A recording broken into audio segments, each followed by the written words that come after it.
Hello, welcome to the show. I'm your host, Johnny Baghead, as always. Feel like my little corners are all messed up today.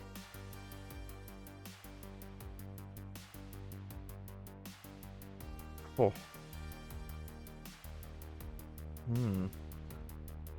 Always say bagheads take like extra long to get ready for streams.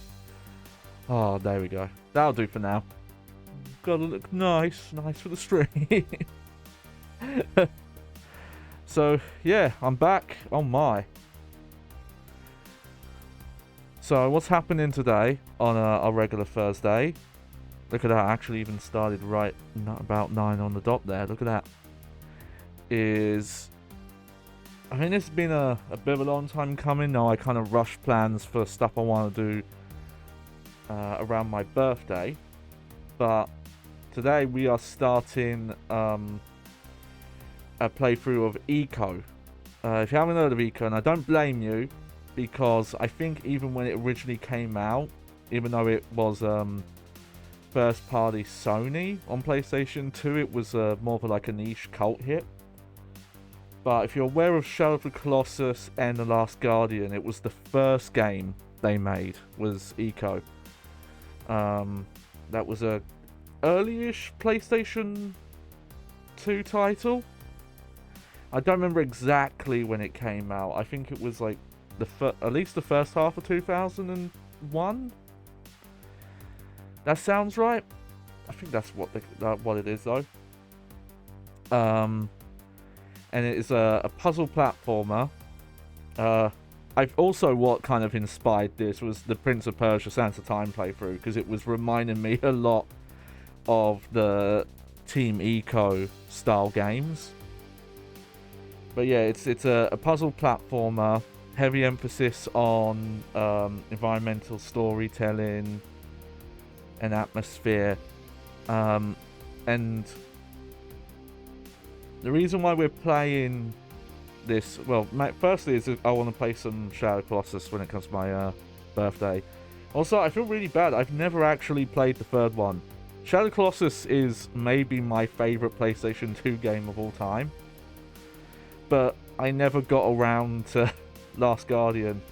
I think it's something where, just because of the atmosphere of these games, I've always wanted to be in the right set of mind where I don't have any like video or other thing I'm listening to playing, and I have to be like singly focused on it, and just never got to it.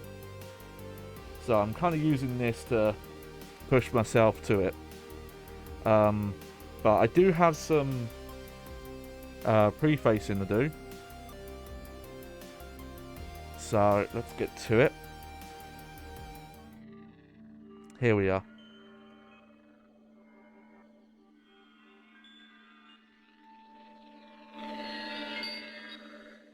Wow, it's gone all crazy.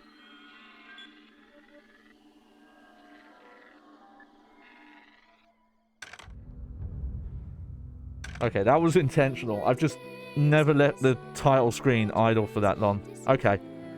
So we are playing, this is the PlayStation 3, I keep calling it the HD collection, but I always forget. In the PAL region, all of the HD PlayStation 3 titles were actually called Classic, here you go, Classics HD. So the name of this is the Eco and Shadow of the Colossus Classics HD. Rolls right off the tongue. But normally I play stuff on real hardware to kind of present the games how they would have originally been. Also, I'm gonna have to turn this down.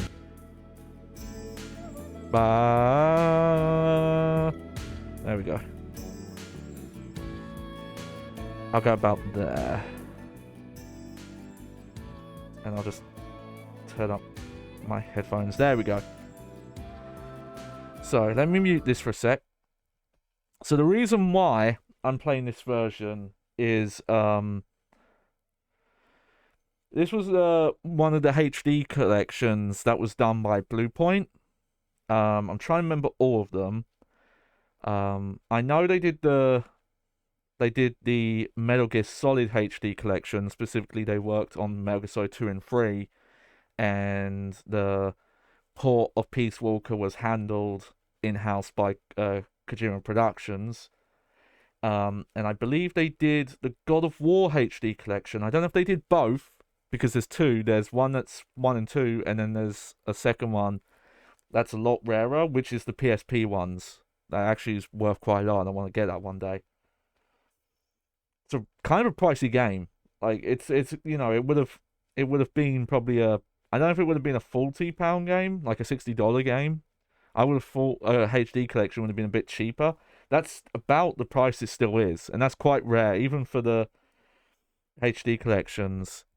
And they did this, and no, I don't think any of their HD ports were without issues. Theirs is always tended to be like the best of the bunch. One thing in particular, and you have to find. It's kind of awkward to find because it was on 1UP, which is a long dead gaming site. But there's this big interview article they did about the Silent Hill HD collection and talking about why it was having so many problems.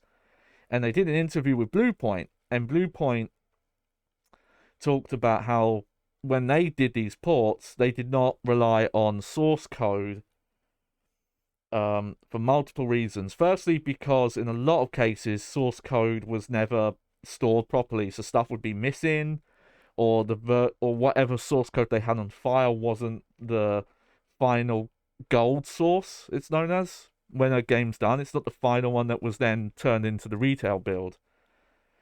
Or because it's made by, in a lot of their ports they did were done by Japanese developers. Like the source code would, you'd have to be working on stuff that was made by Japanese people, would have notes in Japanese, all that kind of stuff.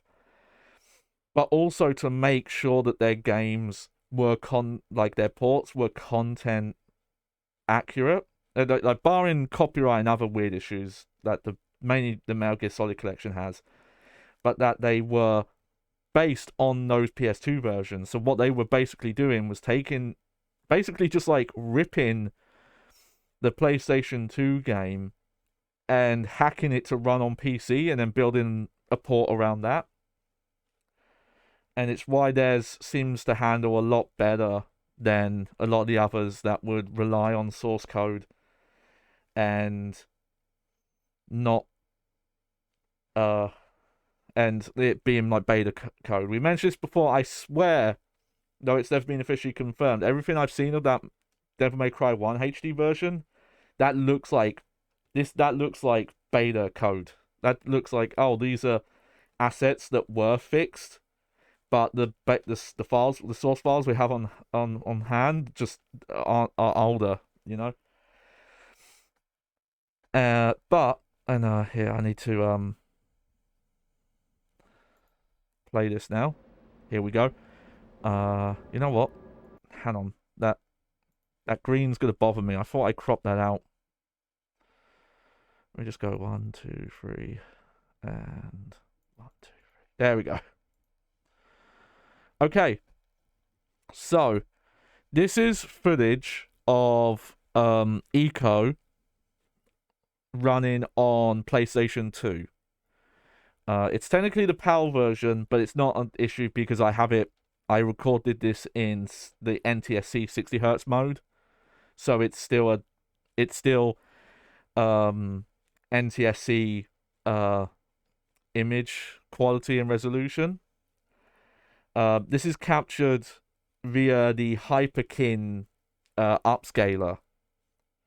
So what this is the PlayStation 2 running in RGB mode, which is how you would have got a 480i signal, or if you had a compatible TV, a 480p signal for games that had progressive scan support. For some reason, and it might be related to Eco starting out as a PlayStation 1 title and just the developers, being new to game development, or some other factors. Regardless of if you're outputting through component of RGB, this game runs at, and it's not exactly, I might double check what the exact resolution is, but the game natively runs at somewhere around 240 pixels, like vertical pixels. I think it's something like 242, just like it's an odd number for some reason. So let me play this here. We're probably going to skip around because I recorded like the entire intro cutscene.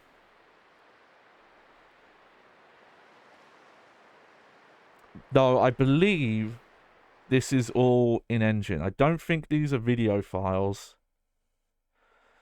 Yeah, let's just skip around for a while. But this is probably like a good, you can see it here. It is just very low resolution.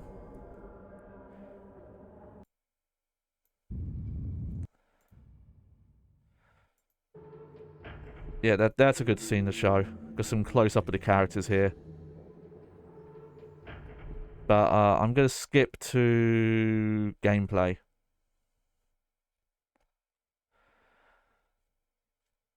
There we go.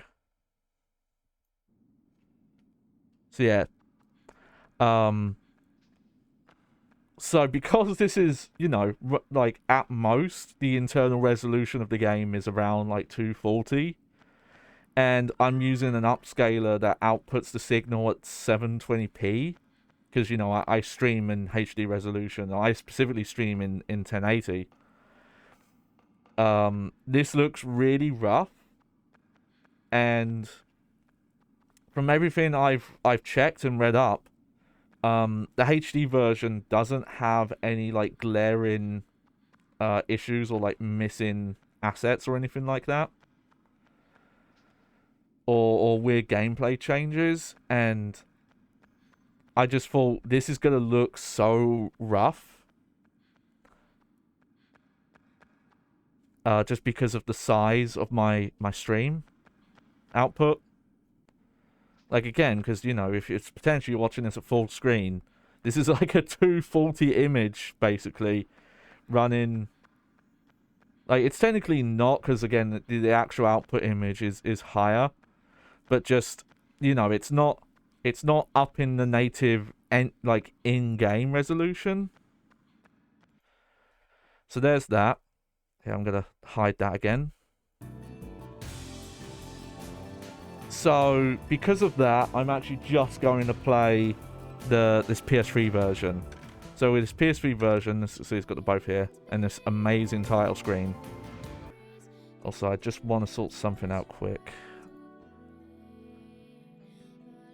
Just sort out my preview so I can, I probably shouldn't do this, but until I can get, like, a second monitor to have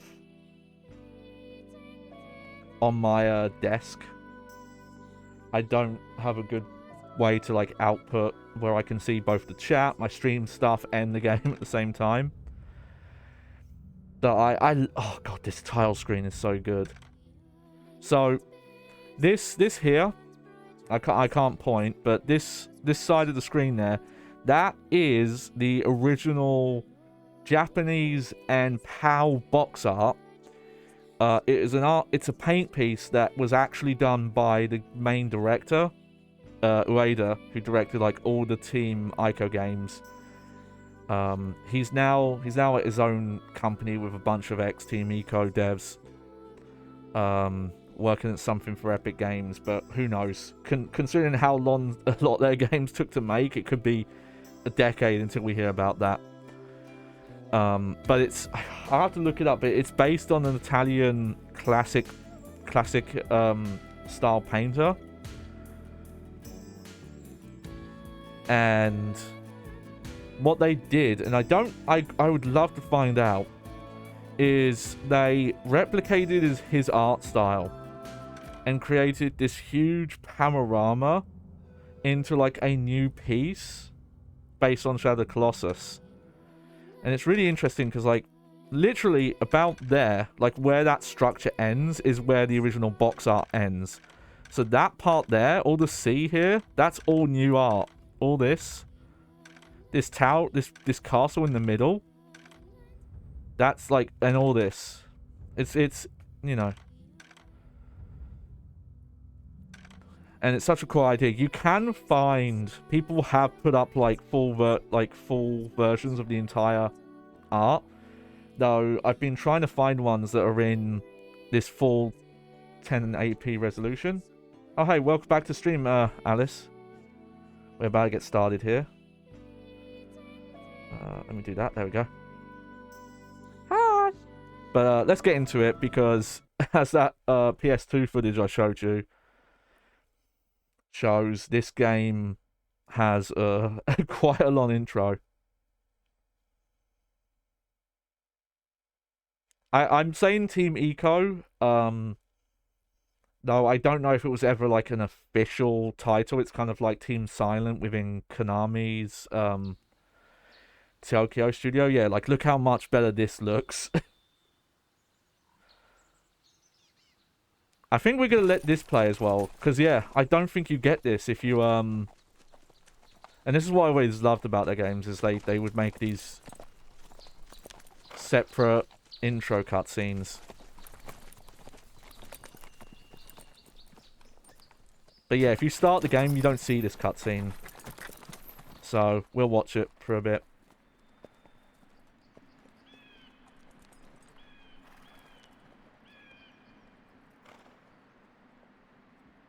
So I don't know how this playthrough is going to be to watch, because there is just like a lot of quiet moments, a lot of just taking environments in, things like that. I have played this game, but I never finished it. I never had it on PlayStation 2 back in the day. I'd always heard about it. And there was there's a trailer that I think also auto plays, that I had on like a PlayStation 2 demo disc, and I did watch that a lot, so I always liked the idea of it. And Shadow of the Colossus, I loved, so had that going as well. All right, here we are. So yeah, I think it's just continue, because I think oh, that wasn't long. Oh yeah, this is it. We won't watch that because I think there's spoilers in it, but that's the official trailer they put out. But yeah, I think Team Eco was like a team within the Japan studio at Sony that I think right now barely exists anymore, sadly. But there you go. One thing I can confirm is different here. So the original game did not have widescreen support. And a very common cinematic technique that PlayStation... It was mainly a PlayStation 2 thing, but I think some PS1 games did it as well, is that cutscenes would be designed around 16:9.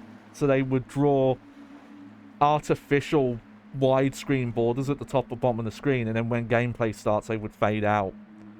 When Bluepoint did the Metal Gear Solid HD collection, people pointed out in trailers that they had done it wrong, where instead of showing the original widescreen cutscenes full screen, they had zoomed the camera out and added new black bars, and it was showing stuff outside the camera that looked weird because you weren't supposed to see it. And they actually did fix it in a patch. There didn't seem to be an option screen, or if there is an option screen, it's after you start the game, I guess. So I think what they're doing here is they do have the camera more panned out. Hopefully we won't get really goofy stuff happening outside of where the like original cutscenes resolution would be.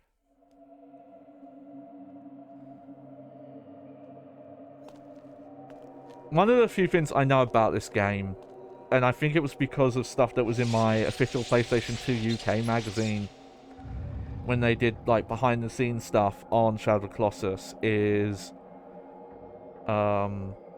they use motion capture tech for the horses. I don't know if they were like motion capturing the cutscenes with the horses, but they had originally, it was something like that, where they had motion captured the horses and then had to fit them into cutscenes, and apparently it was actually really awkward.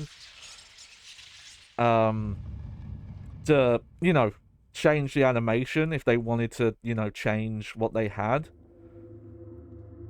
So for Shadow of Colossus, that's all, I don't know if hand animated is the right term for it, because I think it's more, they built an animation system, like with dynamic bones and things like that, but, you know, it's done by hand instead.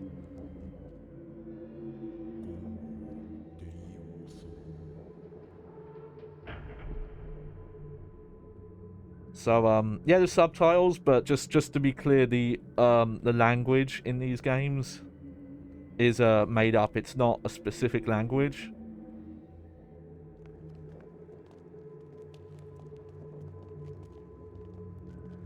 So it's not like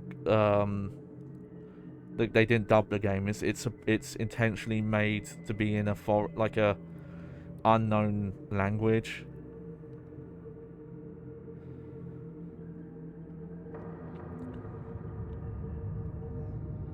But I did play a decent chunk of this HD version, and as is always the case with me, and I feel like I should maybe get checked out for it, because I feel like I've been learning stuff about me this last year, is I end up getting distracted by something and then put a game off for too long, and then it's like, oh, okay, I don't remember what to do in this game anymore.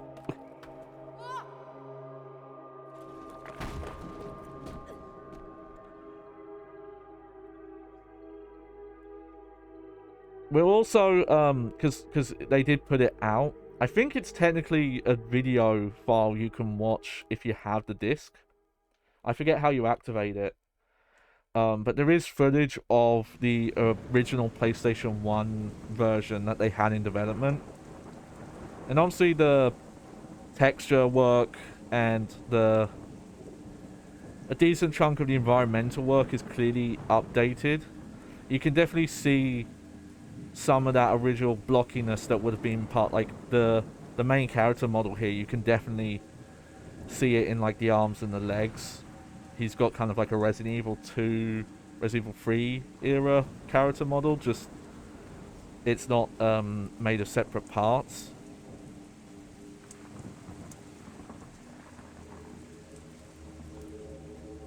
And I think some of the animation tech they do on character control.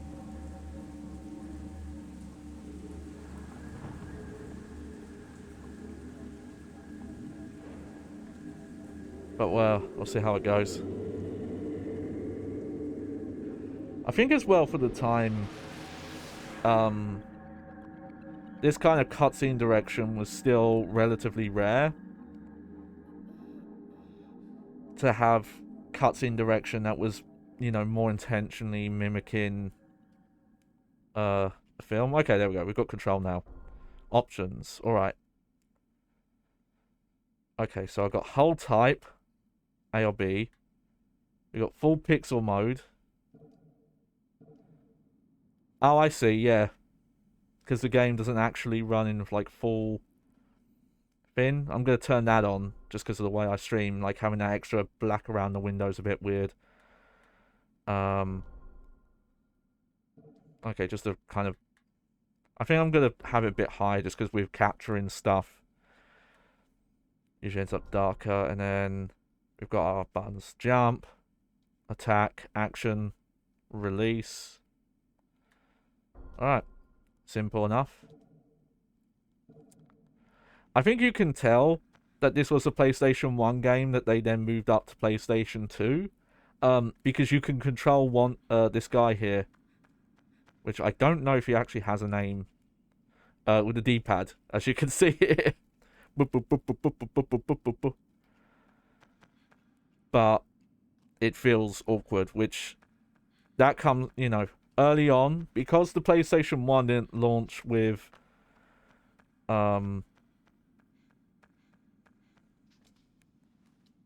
let's see, I'm just gonna mess around for a bit, get more used to the controls. Okay. Couldn't remember if it was like Shadow of Colossus where you had to use a grip button, but it's auto gripping. I think this even shows because from what I understand for the Shadow of Colossus, like you know, let's get that video back up so we can compare it for a sec. But I am going to mute it. Let's go back a bit.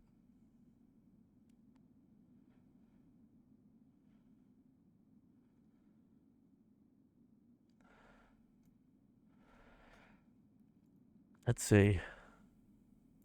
Let me try and get to that exact point.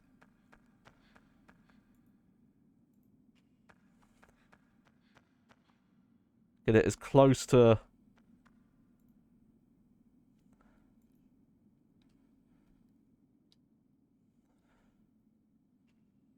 Let's see. It's good. We can't get it 1-to-1.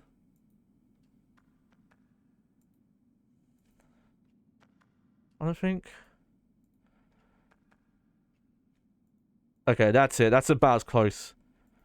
Okay, so I don't think they've updated the textures technically, but they have, I'm trying to think what you would call this technique. It's the same textures, it looks like to me, but, they're displaying more tiles, so it looks like there's more bricks here. It's not that they've technically, like, shrunk the texture. It's just that because the texture would look more weird blown up here. We actually got this almost, like, very close. Like, look at that. I got that almost. And I will say, now that I'm looking at it, that I know that's what they're doing. Obviously, they haven't done it everywhere, because when you do texture work that's wrapped around a model like this, you can't, you know, just, like, double up the texture to make it... Hang on, what's the zoom button? Yeah, because if I zoom in, and then swap... Yeah, you can see more that's basically what they've done, is that they've made it so the texture can, at least on this ground texture, and I think some of the other environment stuff, that they've doubled it up, which is an interesting technique. I will say, having seen that now, I am curious how consistent this game looks visually. Unfortunately, I did not record beyond, like, this room, so I don't have a lot of other comparison points to look at. But, here we go. Let's just get back to the gameplay now. Sorry, I'm really nerdy and into that kind of stuff. I will say, I think in some areas, the repeating textures, like, because they've made the textures finer, they repeat more often. And you can kind of see it on these narrow brick things, that the pattern repeats. I think a recent example of this, actually, is, I can't remember if it was the Switch or the Xbox version, but the re-release of GoldenEye 64. In some cases, they did the same technique of displaying the textures at the same resolution, but repeated more often, so that they don't look as blurry if you zoom in. And it's kind of jarring there, because obviously the textures are so low quality that the pattern repeats, like, instantly.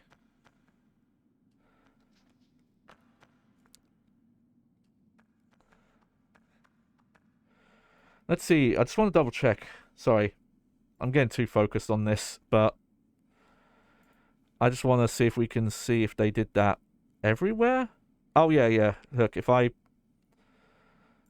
scroll back a bit, yeah, you see this brickwork. It's bigger bricks. I'll say that's probably a questionable choice. Also, let's look at these wall ones quick.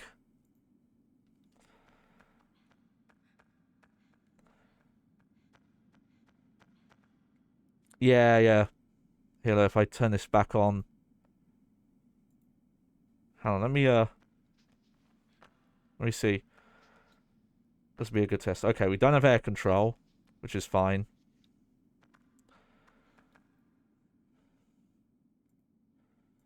But yeah, you can see this one. They've not reduced it as much. It doesn't look like it's half the size, but it is still a smaller version of the same texture. Hang on. Also, I'm noticing actually, I'm on the wrong side, or is that torch missing? Maybe I'm on the wrong side. Hang on. Oh no, there it is. I'm sorry, I get really nerdy and interested in this stuff. How do you get up there? Apparently I got up there somehow. Oh yeah, I see it.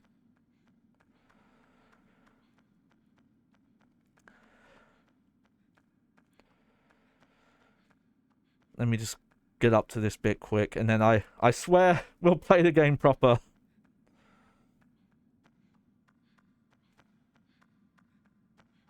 But anyone who's watched my stream, seen me rant about bad reviews of the HD collection, yeah, you can see it there. They've doubled it up. Luckily, I think the original texture quality was decent enough. I will say for like early PlayStation 2, the texture quality in the original is pretty good. And it's good enough that even though they have doubled up the textures, like, yeah, you can see a bit of repeating where the texture wouldn't have repeated as noticeably in the original.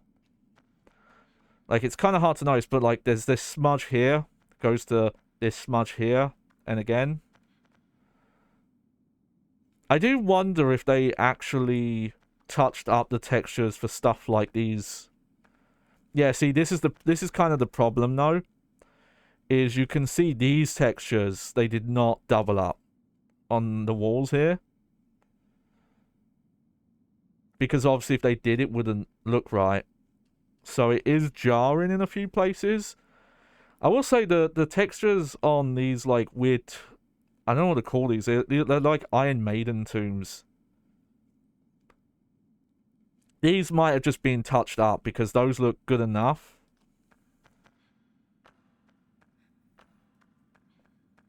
But all right, let's actually look around this place.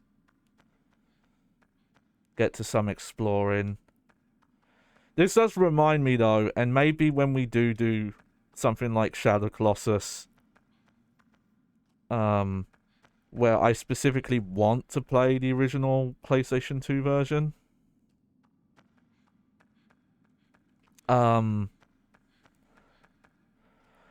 If I could possibly get the thing working I want to do, where I have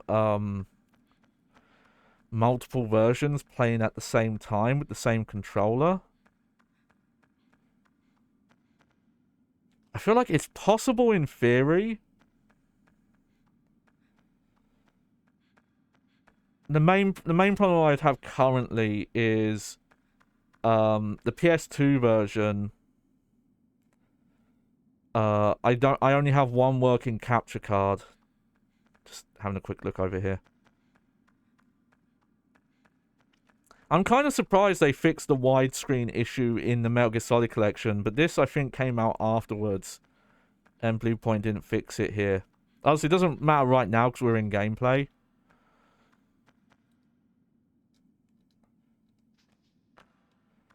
Alright, let's see.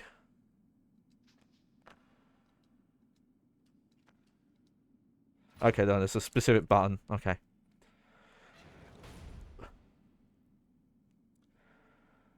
But honestly, even with the texture changes, and there's stuff kind of like these pillars, these little like parts of the rail unupscaled, so you can kind of see sometimes the textures look good, and sometimes they look a lot more blurry. And obviously, it's kind of affecting the art direction.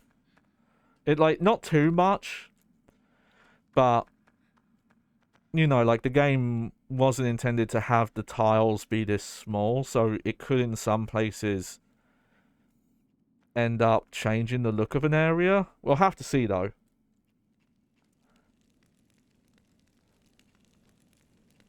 If that ends up being the case. But again, the PlayStation 2 version, it runs so low resolution. I just thought it was going to look really rough. And outside of, you know, these textures that they've doubled up. Oh, welcome back to stream, Bow Warlord.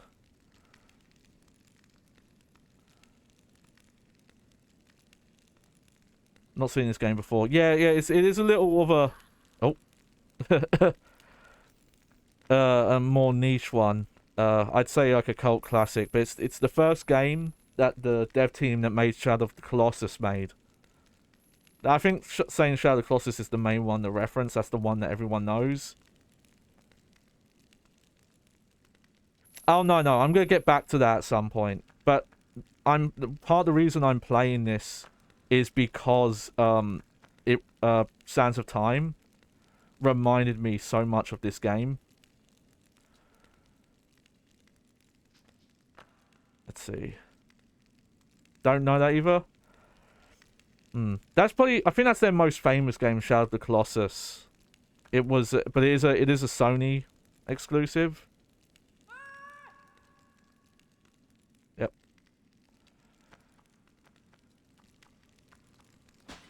Okay, there is a way to throw them. You have to be running.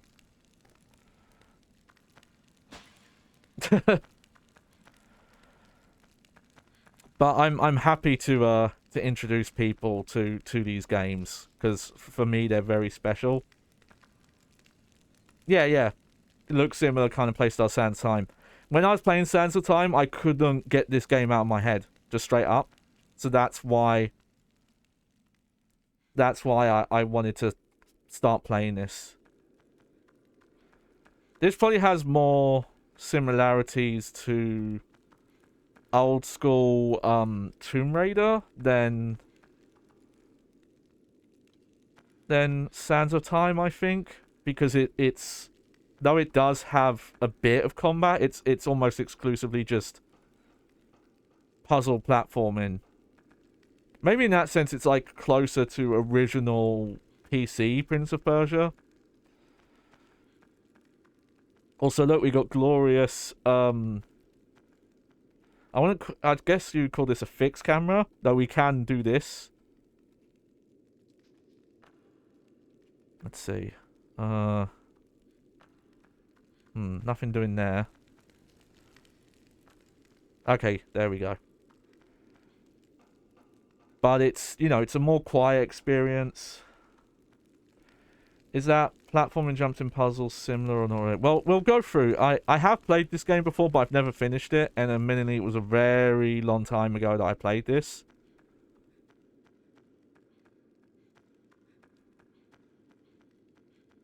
But it is mostly puzzle platforming from what I remember. Probably less platforming than Sands of Time. But, like, yeah, using switches, moving blocks, that kind of thing. Yeah, for sure. Not the kind of wall running, like, multiple swinging rope platforming stuff, like Prince of Persia had. And this is a bit earlier than that. But it's definitely that kind of style. And yeah, it's just Sands of Time just gave me so much nostalgia for this style of game, because it really feels like people just don't make games like this anymore, outside of a couple of indie spaces. Probably like the closest I can think of to a game that was like this, though it's a 2D game, is Celeste.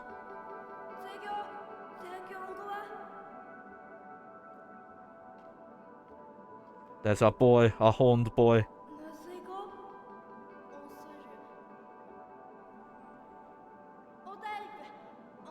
Oh yeah, I've played God of War. I've played all of them except for the second game, which I don't know why I didn't play the second one, but I played 2 and... I've played 1. I've played 3. I've played I forget what people call it, but the PlayStation 4 one. I haven't played the PSP games. I want to one day, but that's one where I do want to find the HD collection at some point for that, but it is a bit more pricey.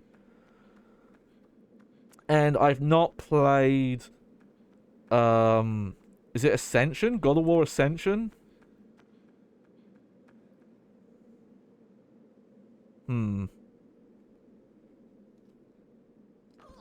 Okay, no, I think I'm missing something. Let me go back down. I don't actually think we have to worry about health, but I could be wrong.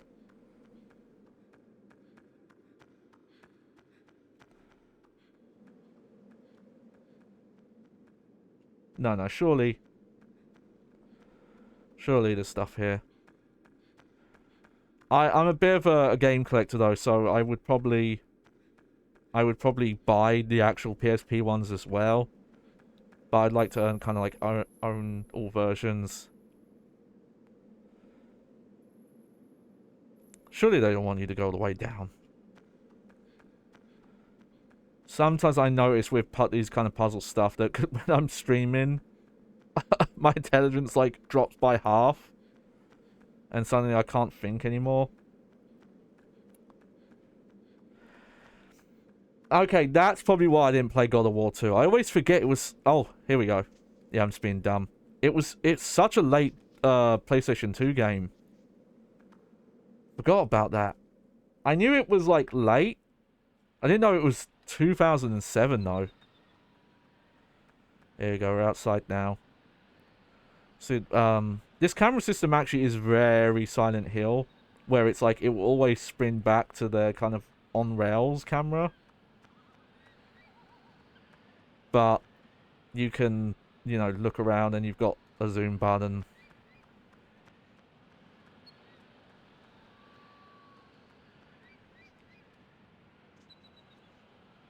Like, that jump style specifically reminds me of the, like, old Tomb Raiders.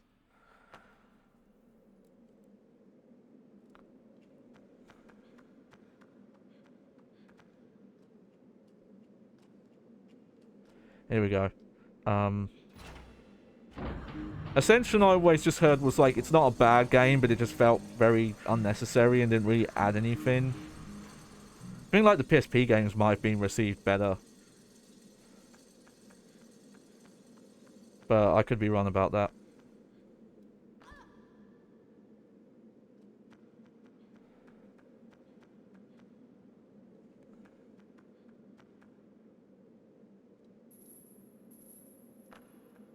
Alright, let's go back. Now I'm going to go back down. So yeah, so that's the two PSP games and the new ones. I still highly recommend the new ones, but the new ones, I can't speak to Ragnarok, but I imagine it's probably not too different. But from you know, kind of the gameplay reboot, there is far less. There's basically no platforming. There is puzzles still, but it is definitely a lot less than before. That's more of a like a pure combat game.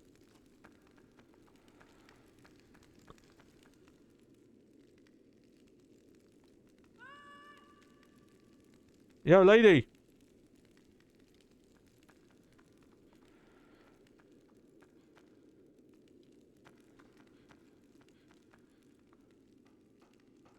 Do.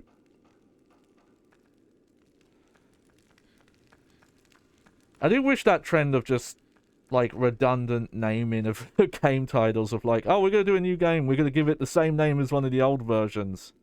Like, no. Don't. Don't make game categorization and release stuff like more awkward.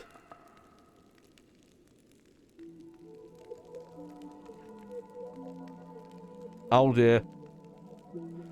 I know the internet, they're gonna really like this character if they don't know them. Reason I never had Chains 2008 is they did not release it on my PS2 or 3. It was a PS3 release. It was a collection. It's called like God of War Collection 2. And it's a PS3 like remasters of the two PSP games. Yeah. It's more on the pricey side though. It's I think it was quite rare. But I want to get hold of that at some point. So yeah, this lady is speaking a language. Like, first of all, she is meant to be like this, have this otherworldly glow. It might have been something where that second collection got a limited release where it might have not come out in all areas. Yeah, take that.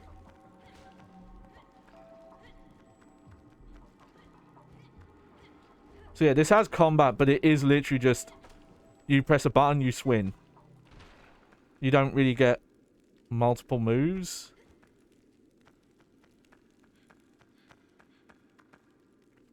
Also, I think it is kind of weird those didn't just get PS2 ports of PSP games, but there you go.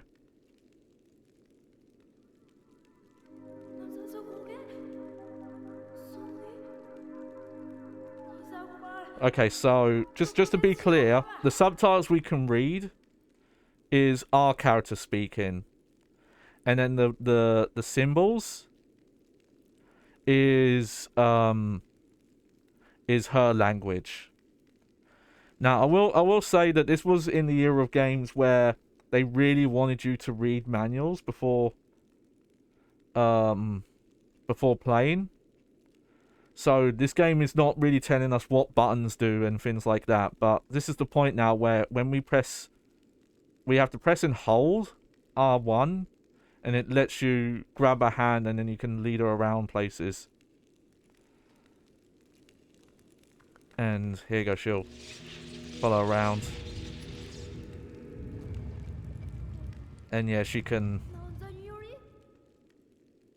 open doors and interact with specific things. I think probably a good frame of reference for this is if you've played Zelda games. There's a couple of Zelda games where they have dungeons or areas based around bringing a person around with you that can solve specific puzzles. Ocarina of Time has Lord Jubba Jubba's belly. I remember that one. Here we go. Come on. And Wind Waker has a couple of those. No, I'm bad with names, so I don't remember the names of all of them.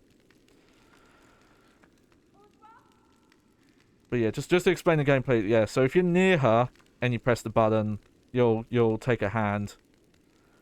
You have to hold it though, which might seem annoying to people, but that was, I remember reading an interview, that was a purposeful design because they wanted, you know, when you're holding hands, you have to hold a button. It's you know, kind of parallel, one-to-one. And then when you're further away, you call her, and then she'll come to your spot. But you are guiding her. Like, that's the thing. It's a puzzle platformer, but the main objective is guiding her around. Every so often, they'll, you know, separate you or have you go off on your own and solve puzzles on your own.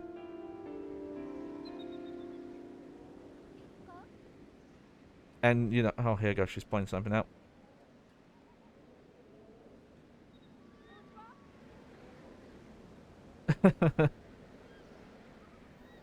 Basically, yeah, your R1 is like your context-sensitive communication button. Oh, you know what? That's my... That's my save file from when I was playing this originally. This would have been like a decade ago I was playing this. So that tells you how far I got. Yeah, I'll slave in slot 5. just for funsies. But that's... You don't see that anymore, but this was back when games had their own, like, unique, like, saving UIs in systems, and when these HD ports were made, games would have, like, they'd have to kind of, like, hook.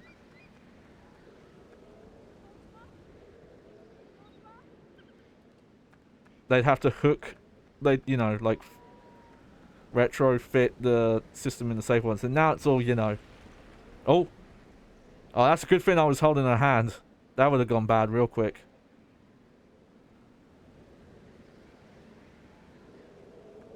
But yeah, yeah, now it's always like, oh, there's just like a built-in UI that all the consoles use now. But I think the way this game works is I don't think you have health.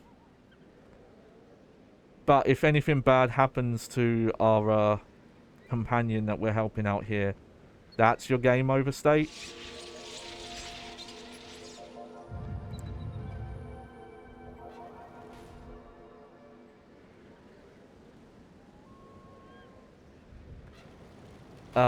But it's not, probably, you know, the main comparison would be, original Resident Evil 4.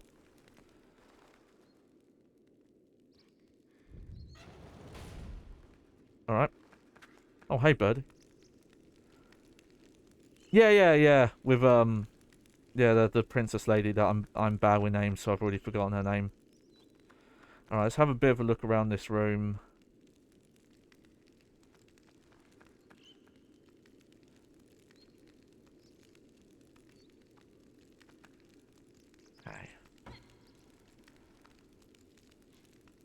Okay, well. Oh, no.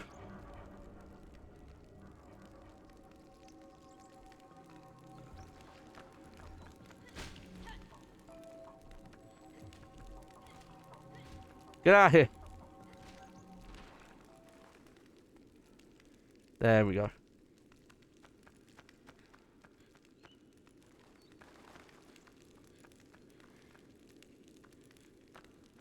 See anything down here? No. Okay. I don't know if she'll climb up some ledges on her own. Alright, we've got a box here. Oh, there we go.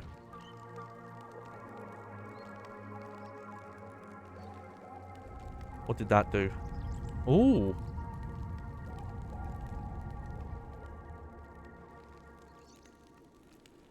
Okay, interesting. But, and, you know, like I said, I didn't play this new at the time. And it was mainly the HD collections when I, like, first played this. Let's go, I'm just gonna go up here first.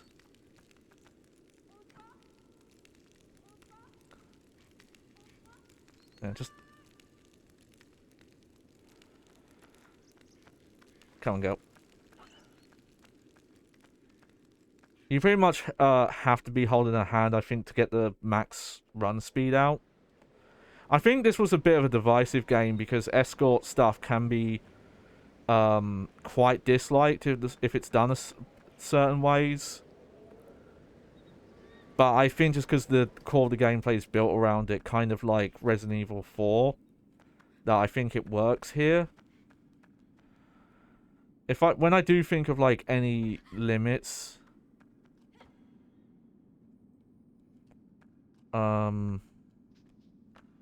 they're probably more with like, you know, design stuff of the time where sometimes it seems like her AI gets a bit confused with pathing. Alright, well, I don't think she's gonna jump down with us. Where are we, though?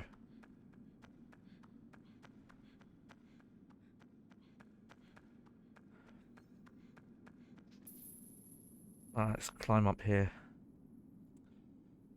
I would like a zoom out button in some areas would be nice. We have the zoom in.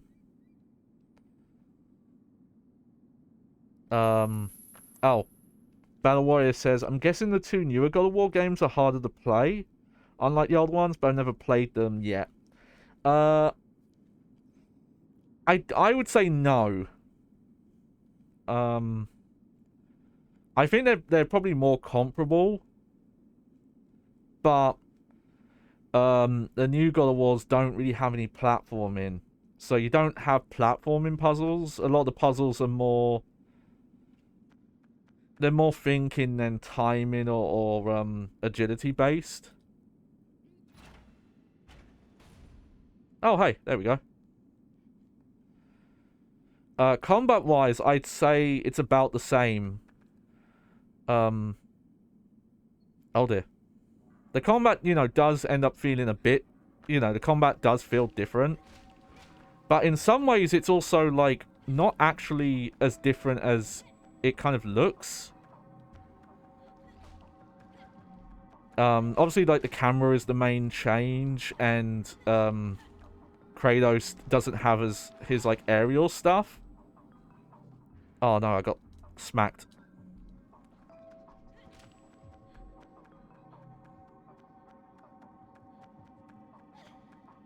Oh, no, they're going for a...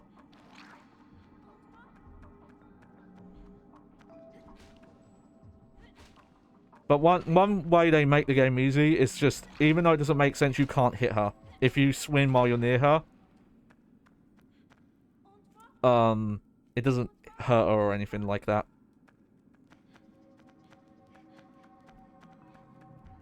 Oh.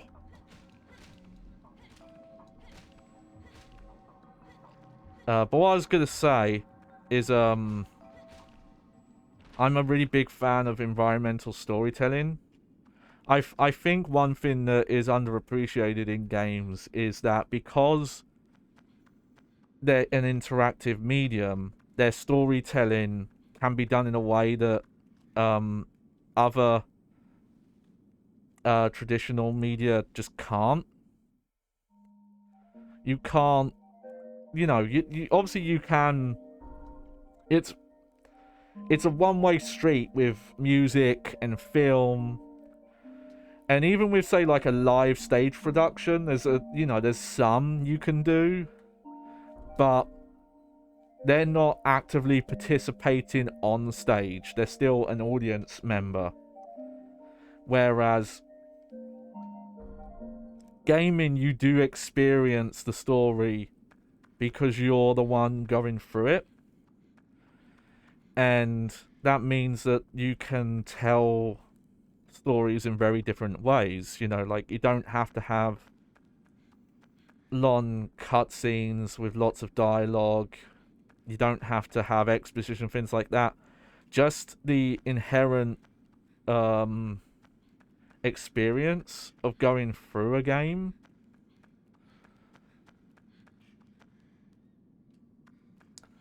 Let's see. Oh no, we don't want to go that way. Can tell a story. Because even though we've had cutscenes, we really don't know anything. We know that this boy was brought here in handcuffs. And a special sword was used to open the way. And apparently we were being sacrificed for the good of the village, was the quote. Let's see.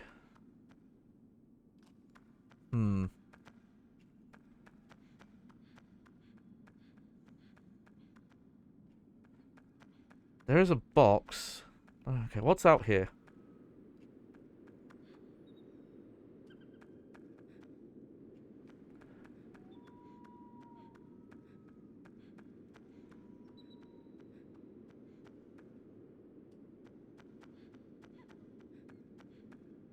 Okay, I don't want to go too far this way because I could be wrong, but I think bad stuff can happen if you get too far away from her.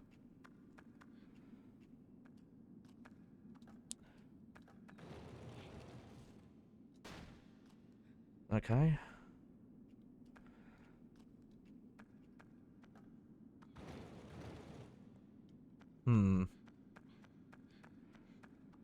Alright, well, I'm not sure what that's for yet. Here you go. Let's just... There we go. Battle Warlord says the point and click games like Monkey Island, I've only played the first 4 one day. Oh. Tails is pretty good. It's definitely not as strong as Monkey Island 2. I think it's probably about on par with Monkey Island 3. I don't know how most fans felt though. It's definitely like a more casual, but it's, you know, it's from that era when Telltale games still actually had puzzles in them.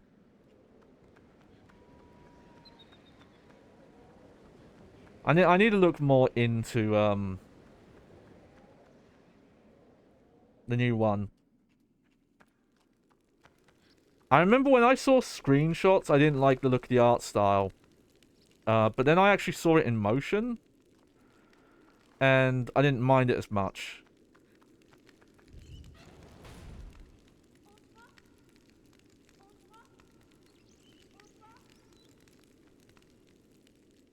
It looks a lot better when it actually is animated. Oh, okay. Okay, good to know. Alright, so the next puzzle thing we have to do is over there. Okay.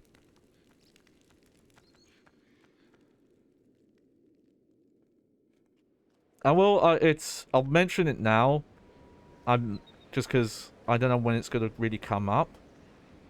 But there is, well, there's unlockable stuff, but the main story thing is that if you do a second playthrough, the subtitles for the girl here are translated, so you can actually read what she's saying, which I think is a nice touch. And it reminds me of that fucking awful, weird-ass game. Okay, there's that box. Still here. What do we do with the box?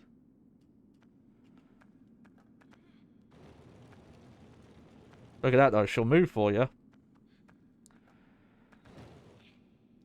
I'm curious. Can she? Oh, Discworld games. I need to play the Discworld point and click.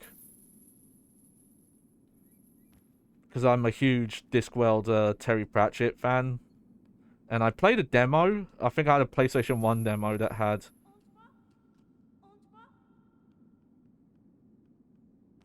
Oh, okay. I think she can jump? Look at that, though. She actually moves out the way if the box is in the way.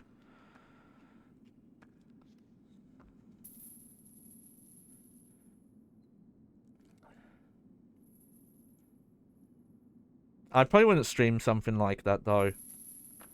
But... Grim Fandango, yeah, I've played that. I've never finished it, though. I've played it, like, multiple times and then get distracted again.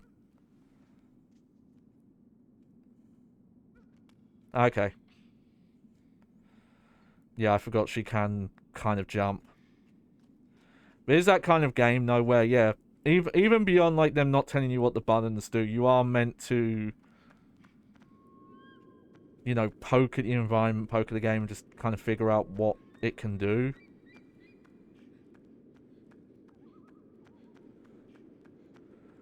But I don't know, something about this kind of storytelling speaks to me, where looking at the world tells you a story, you know. Be that, you know, the kind of like BioShock, survival horror thing, where stories are told through, like, left notes and memos and voice recordings.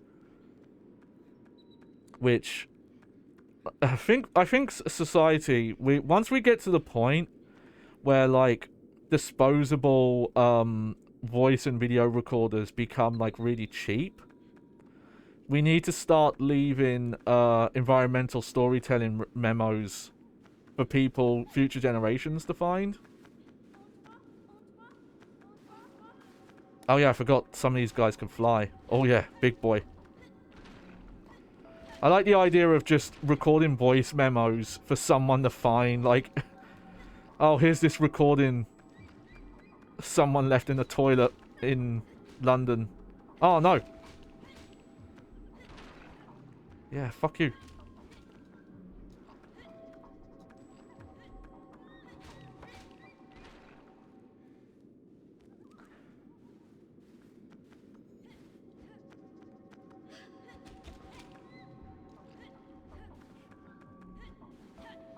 Oh, no.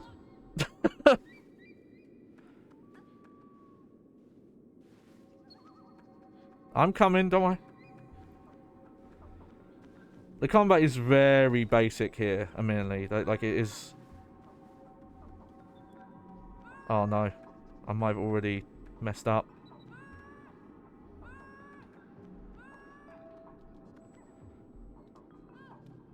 Oh.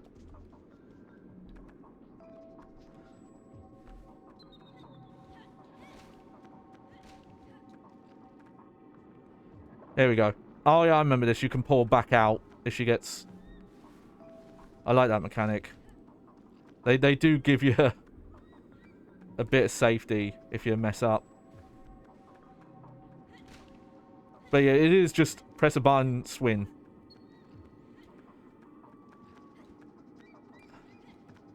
Asshole. I think... Oh, no, okay, there might be specific combos you can do. If you're pressing a direction, I think.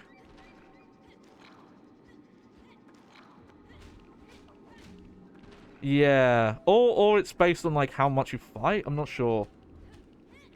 The Siberia series. I don't think I have. I have heard of them, but I don't think I've personally played them. There we go. Get out of here, black smoke.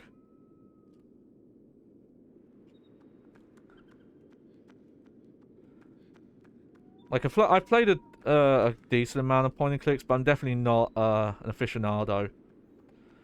I'm more into the survival horror stuff, which mainly is, you know, the evolution of that style of game. Is this a... Yeah, this is a ladder. Okay. Let's see what's up here.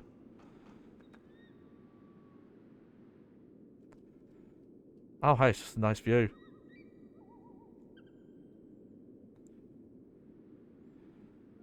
But yeah, we get to look around our island here. Alright.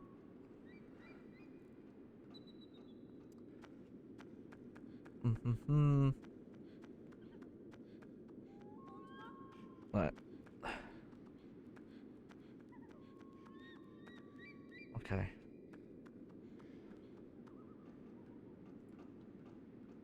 I don't know if she can use ladders, actually.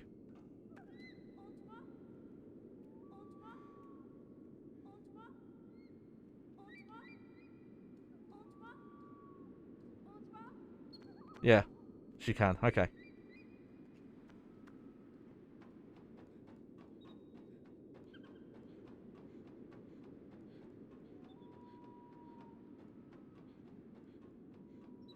Alright. Oh. Okay, no. So she will kind of follow you as well. Sometimes. So if you do wander off on your own, she will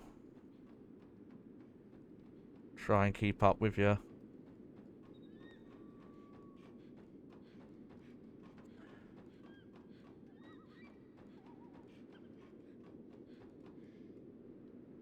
Oh, there we go. Okay. We gotta do something to get up there. Right, back we go.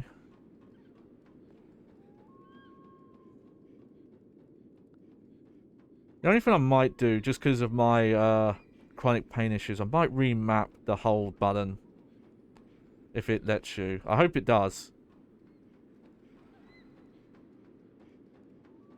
Also, this game does the thing I love. God of War 1, I remember being one of the first games where I really noticed this, but you can see that's the lower area we were just in. I really love that kind of vertical design. The Souls games, a lot of the FromSoft games do this as well. Just like when you make progress, you can see where you were before. It's like a physical fin in the environment.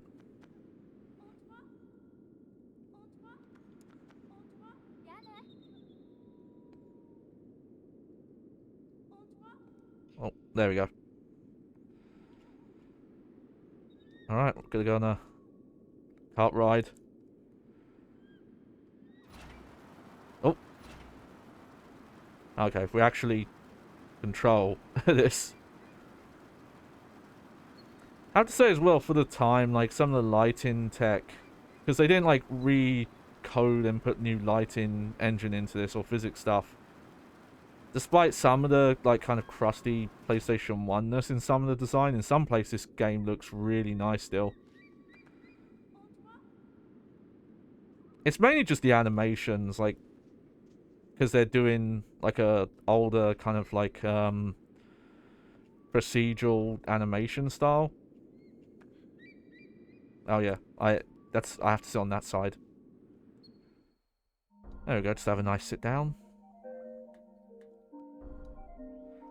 I'm not gonna be playing for too long today, because I might be going out tomorrow, and if I am, I have to be up quite early. Checking out a Namco. It's literally, I think it's called the Namco Funscape. It's like a half arcade, half like bowling alley, leisure center kind of thing. I think it's also got like air hockey and pool tables and other stuff.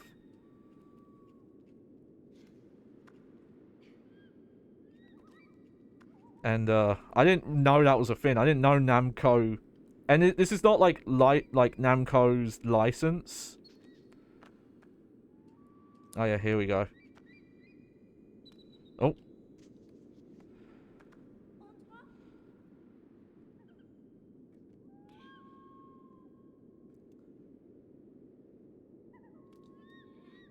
It's actually owned and run by Namco.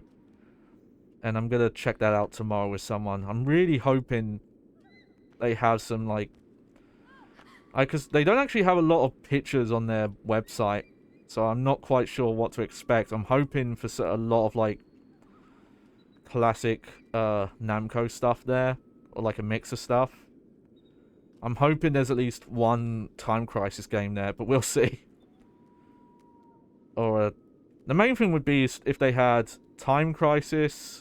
a Tekken, Soul Calibur if you're lucky, but there's less arcade releases of those games. And probably Ridge Racer. When I think of like Namco arcade franchises. Oh no, that's the wrong button.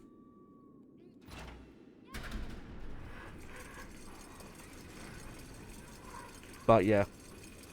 I'm going to try and get an early night. So we'll probably go... maybe one more hour?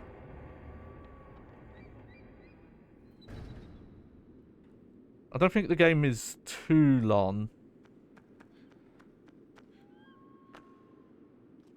But I'm not sure exactly how long. Okay, so I think we're going to go back. Oh.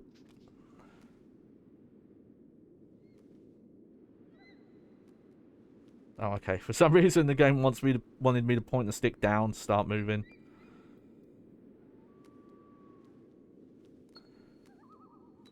Guess it's because of the camera perspective. Doing 2D controls with 3D camera, it's always been like an issue. That's why you don't see so many games with fixed camera.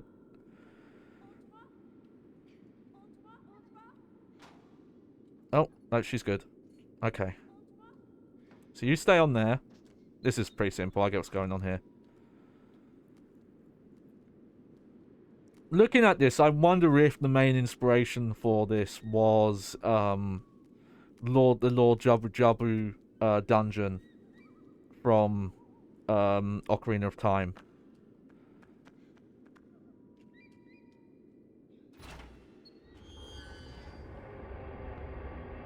I'm trying to think of like any other point of comparison. It's kind of funny though, because I have a theory that a lot of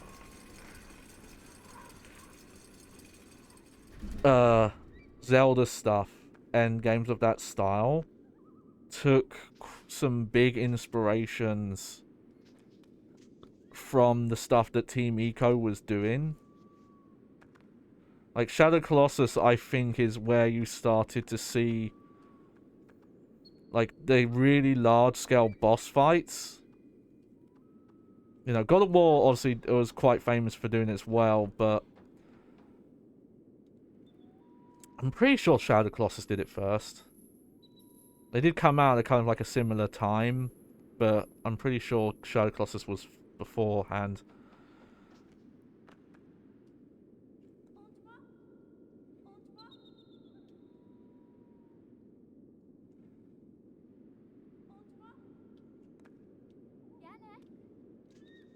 Hang on. I could catch you, don't worry. Something that's a little finicky, like the exact position you need to be in to start the grab there.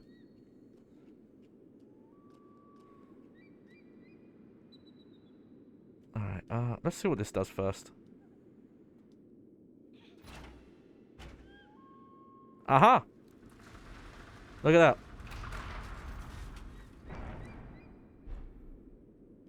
Okay, so we've kind of like doubled back on ourselves.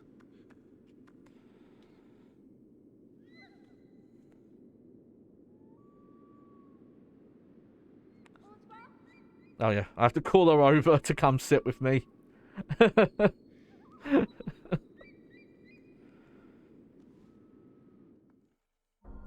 There we go.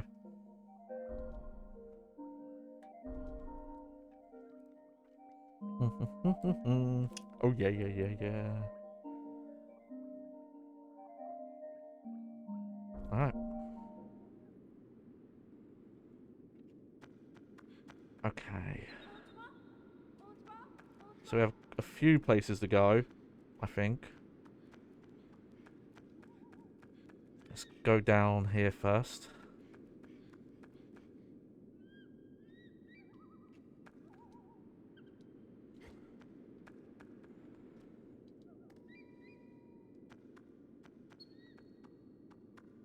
Oh, these are like bombs, I think. Alright.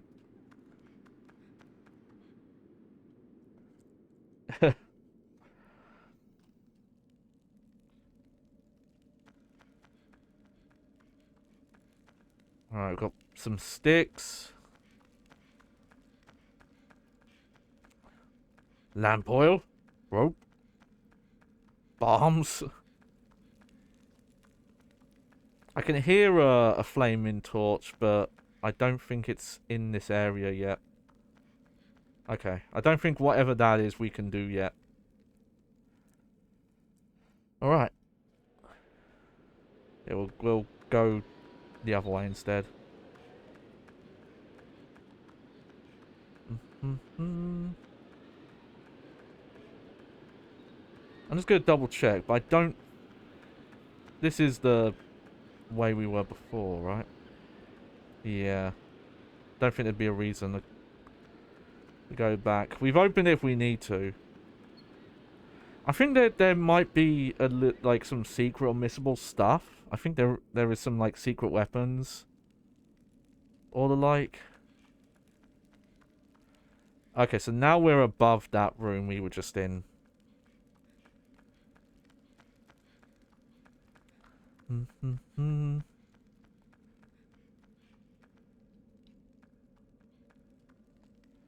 Alright, so we've got a rope down.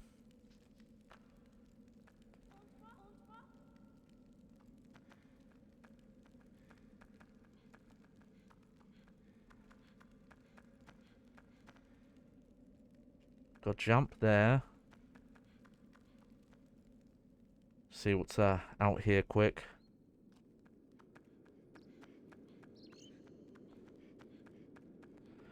Okay, that's a bridge.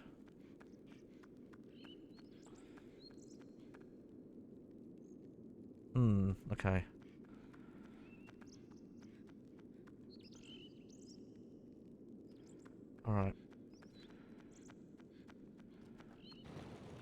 This looks like a puzzle here.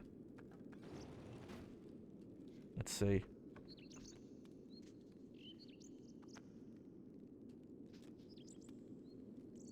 Yep, there we go.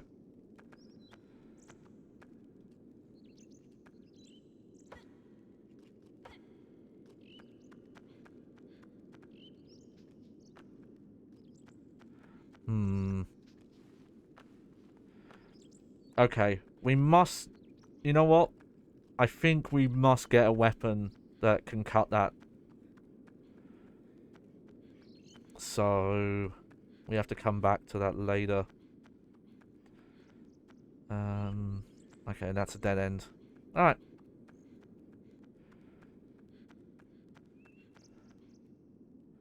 This also reminds me, I have versions of them, so I will play them one day. But the La Mulana games, oh, that have some of this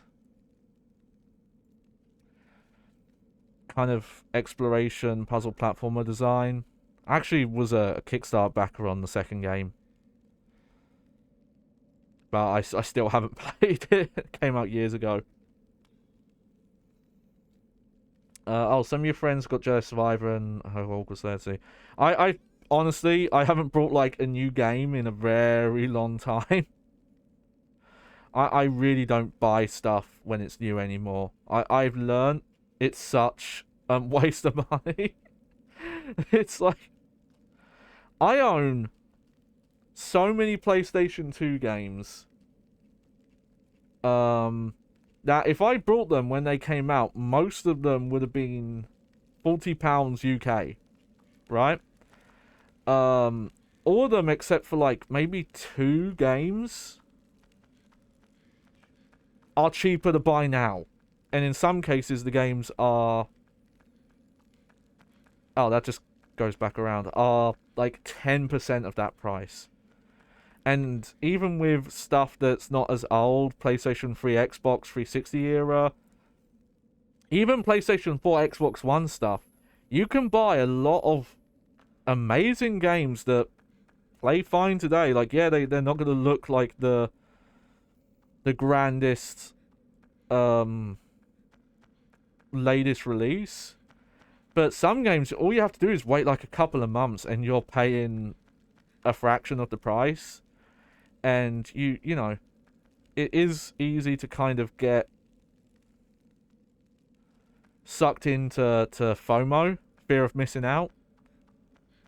But getting into game collecting and seeing like how much games end up getting, they lose like so much value in a very short amount of time, has really made me stop doing that. So when I do buy stuff, like I have brought some games recently, but they've all been PlayStation 3 games that I've brought for, I'm trying to think of the price range. Between like 2 to like, I think like the most I spent on one was £7 or £8, including delivery.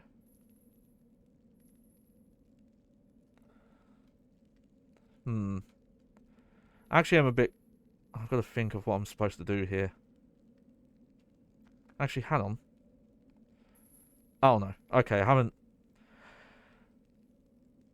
So, there's a big jump across there. Obviously, I need to somehow get her down there across that chasm, but obviously she can't jump that.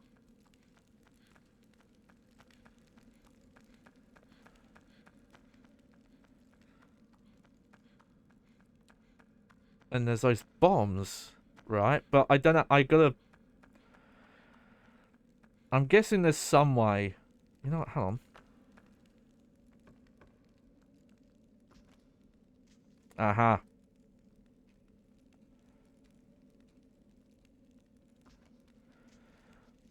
There's something over here.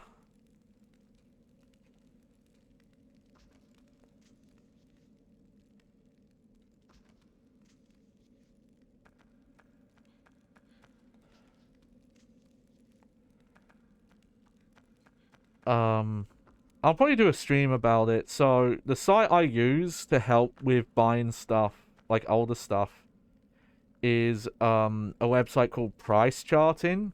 I highly recommend you using it if you are in the market for buying and selling stuff.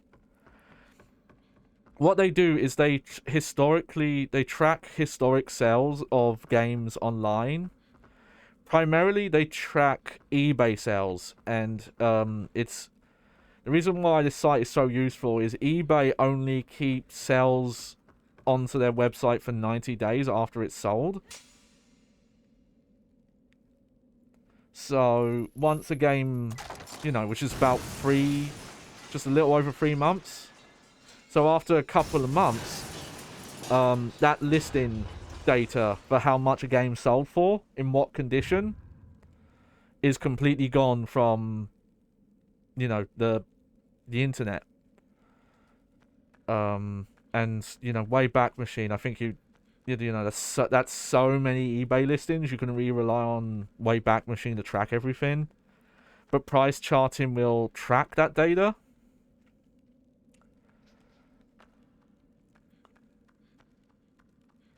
They do include some other stuff. They do include some Amazon sell data, because there's, new games sell on Amazon, but also there are resellers on Amazon. And they also actually have a system in place to let people buy and sell games on their own on that website as well, which might actually be the better option for... Oh, okay. I shouldn't have come down here.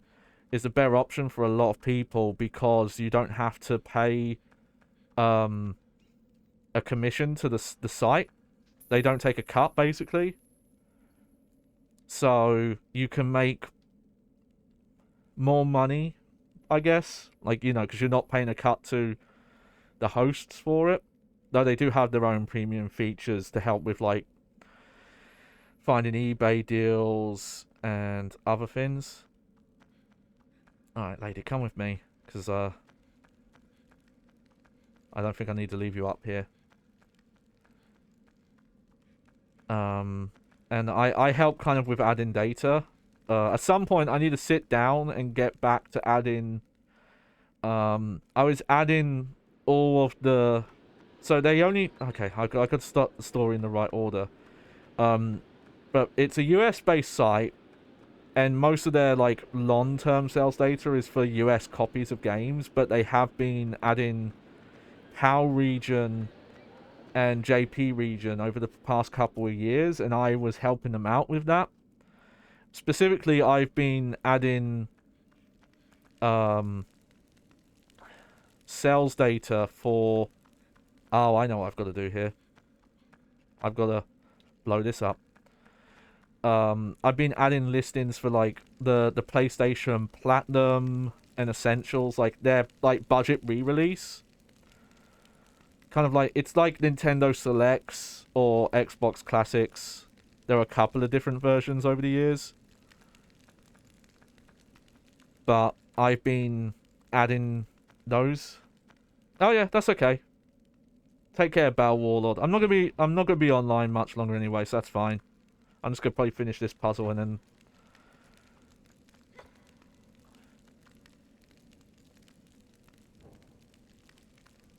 Stop, just because, again, I want an early night.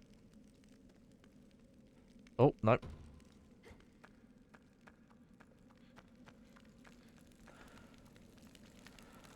Oh, you know what? I probably have to Okay, these aren't bombs, these are just the barrels. So I have to bring the bomb in. And then... Okay. Surprised, I actually really don't remember any of this. I've played, like, over 3 hours of this game. I don't know if I remember any of it outside of, like, the opening bit.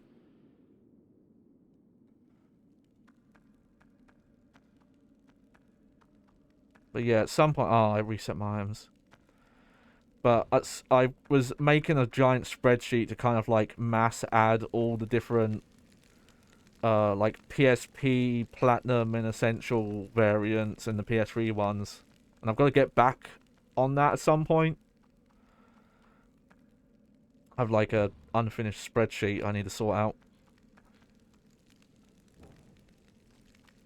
But yeah, if you're interested in buying older stuff and you don't want to get ripped off, because some sellers are just assholes and will just list games way higher than they're worth. And before I was using price charting, I admit I was duped. Oh, I should have left her up there. Shit. Because it was specifically, I brought a box copy of the PS2 game Everybody Loves Katamari, or is it We Love Katamari? I always get the name wrong because it's different in one region. Granted, it's a pristine version. Like, it's open, but if you were told that it had never been used, you would probably believe it. Because the disc is, like, spotless. And the box and manual, everything, it's all in, like, great condition. But I paid way too much for it when I got it. Though I think it's actually not that far off from now selling for the price I bought it for.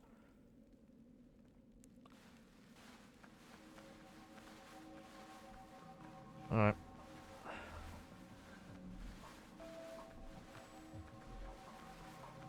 I don't know if you have to always fight. Oh, no. Okay. So sometimes it is a good idea to just take her with you and scarp her. Okay. Let me check the button configuration. Oh, we can remap it. Nice. Okay. If that's the case, I'm going to do that.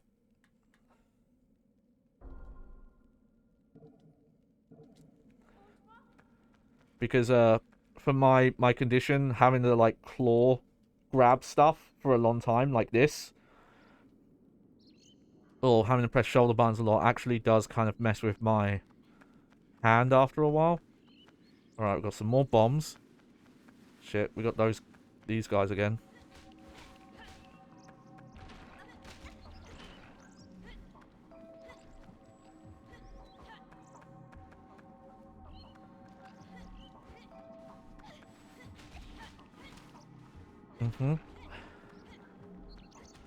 What I'm gonna do off stream is I'm actually gonna check the manual and see how much manual stuff is in here, or I might even try and find a original manual. I will say I don't have a boxed manual copy of the PS2 version. PAL. So I don't know what that manual looks like. Okay, well, that's simple enough. Look, there's a...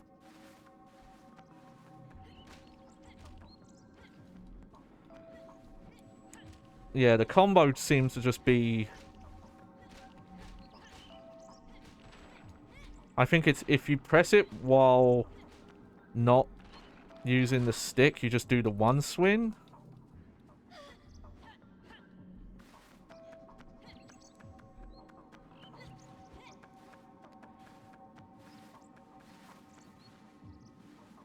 Where's he going?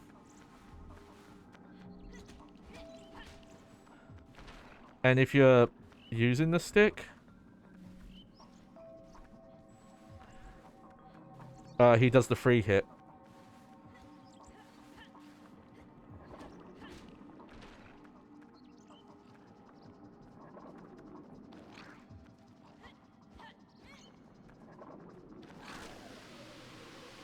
Oh, shit. Oh, I fucked up. And I got turned to stone. Oh, okay. I wonder what that means.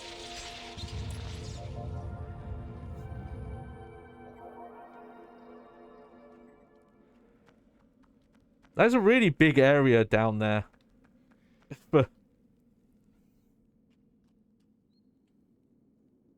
Oh, weird. She didn't come with me. Oh, you know what? Being an idiot, I just realised I remapped the button. That's why I wasn't able to pour out, because I fucking remapped the button.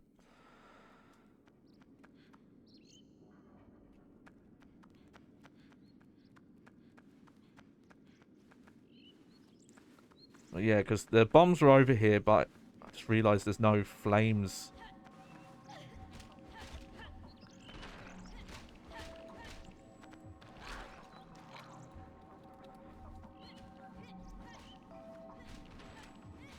Okay, I think if you, like, mash buttons, you get up quicker if you get knocked down.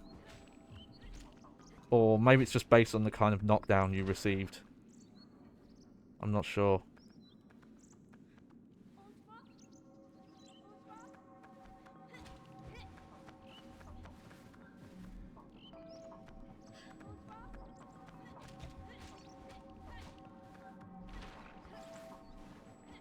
Doesn't look like there's any pressure-sensitive controls in this.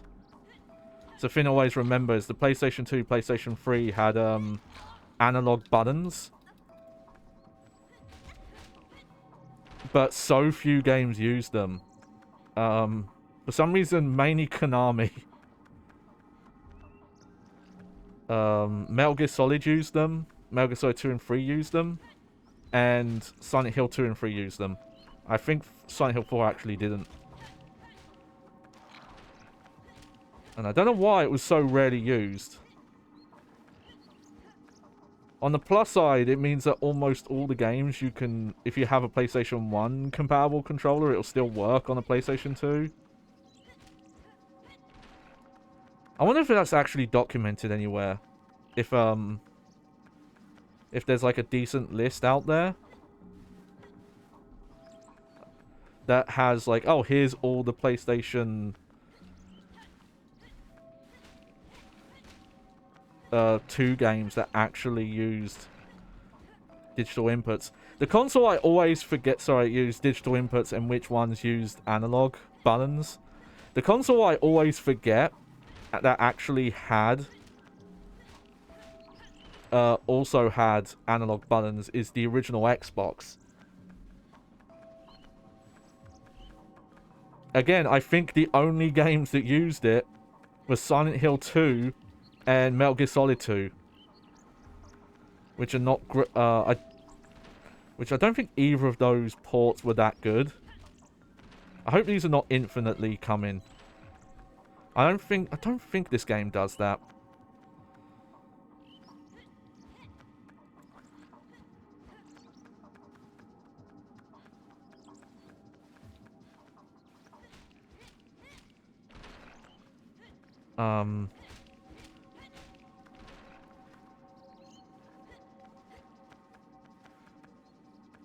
You know what, maybe... Okay, well, I don't have a working Xbox right now. That might be a fun thing to do for the, I want to restream, Silent Hill 2 someday. Specifically to get the UFO ending. No, I'm actually thinking about it. I don't remember if the UFO ending is in the Xbox version. I can't remember if that was, Greatest Hits / Platinum exclusive, or if that was in the Xbox version. I know the Xbox version adds, the Maria campaign, which I've also not streamed.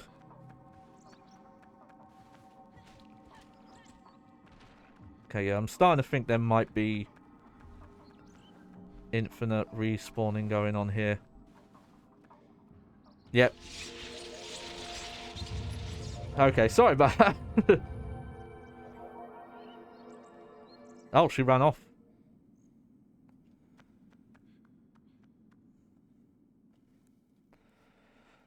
I'll have to look that up. The main issue, from what I remember with, oh, look, the gate is open. Now we can get out of here. Oh, yeah, that's it. That's the end of the game. Definitely. But from what I understand, the main issue with Metal Gear Solid 2, I don't think it's anything technical. The thing I remember is that because that console lacked 4 shoulder buttons, it had to map stuff to the black and white buttons, which were like extra face buttons, depending on the controller, were either above or below here. Oh, they're both... Oh, she's kind of pretty though. You know what? That is really good facial animation for the time. That must be hand animated, but it's actually like matching the syllables of the dialogue. Oh, so she can speak our language. Stop wasting your time with her. I think I missed some of the dialogue there, so I might have to re-watch this cutscene. Oh, no, your place to leave here. And yeah, she got animated blinking eyes as well.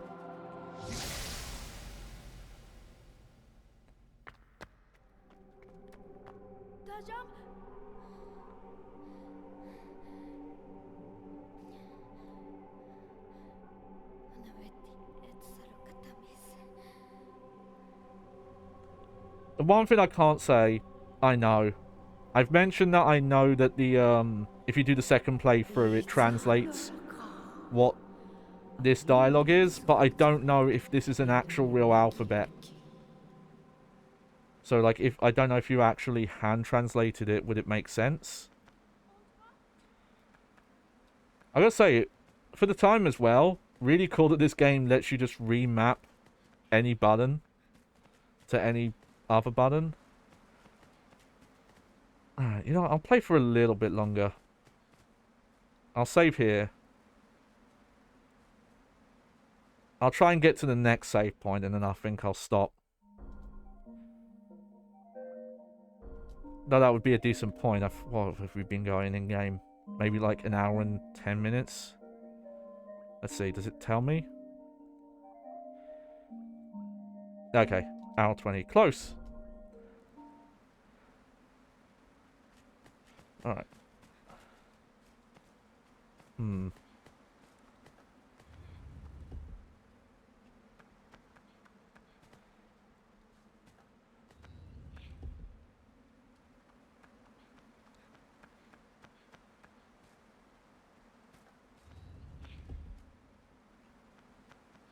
Well, let's just...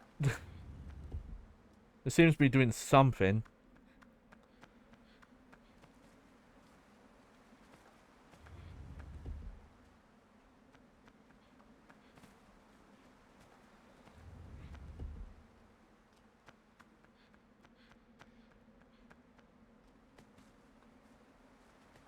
I get the feeling, though, that this is not the solution.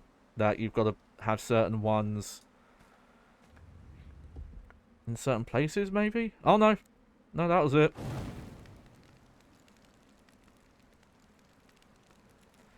Oh, yeah, but I was good. What I was saying about the Xbox version of Metal Gear Solid 2, because it has buttons there, not all of the, like, inputs are as easy to do because stuff was originally mapped around the 4 buttons here. I always thought that that version didn't have the analog inputs, but yeah, someone corrected me a couple years ago. Mentioned like, no, actually, the original Xbox did have analog buttons. And yeah, no, it did. Okay, so nothing doing there.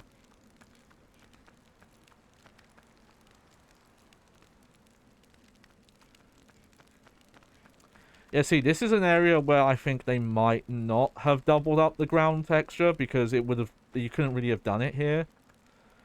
Like, maybe some of the grass texture they've doubled. Yeah, the grass texture I think they've doubled up, but not all of the brick because of how it would look.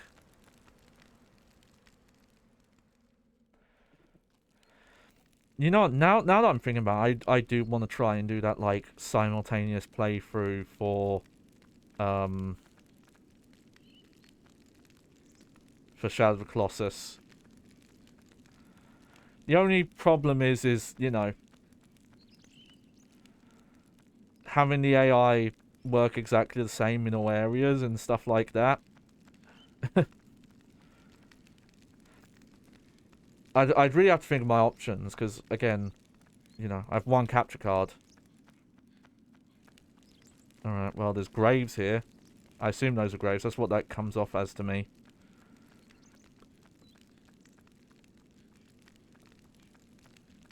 What's through here?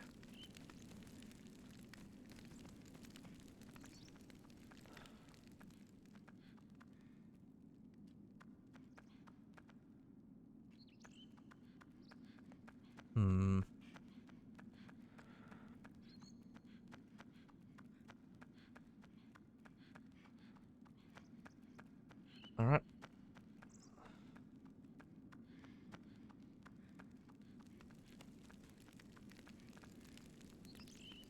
Hmm.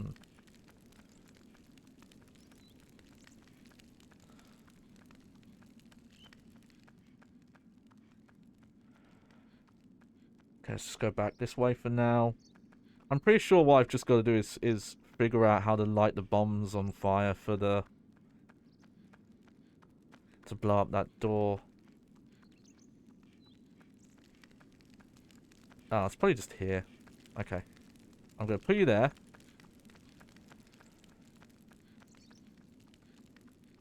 Oh no, that... I was going to check and see if I missed anything over there, but I realised that where that staircase goes.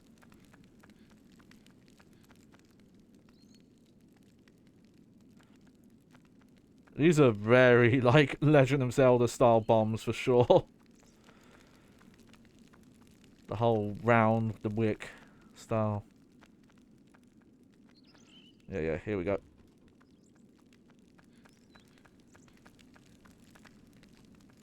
But yeah, if anyone does know a place where you can find a list of what, PlayStation 2... Oh, shit. Or original Xbox, or even PlayStation 3, because, again, the PlayStation 3 also uses,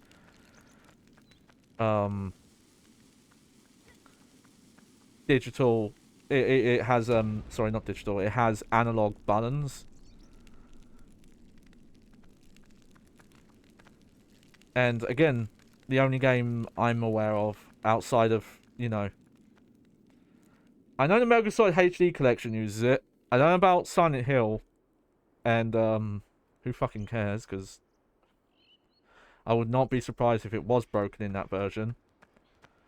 And I know Metal Gear Solid 4 uses it. Though, I'm not sure how much. Alright, yeah. It's not much progress, but I am going to stop here. Because, yeah, I'm going to have an early night. And I need to take care of some other stuff anyway. But, yeah, I wonder if I can find a list of games I like that.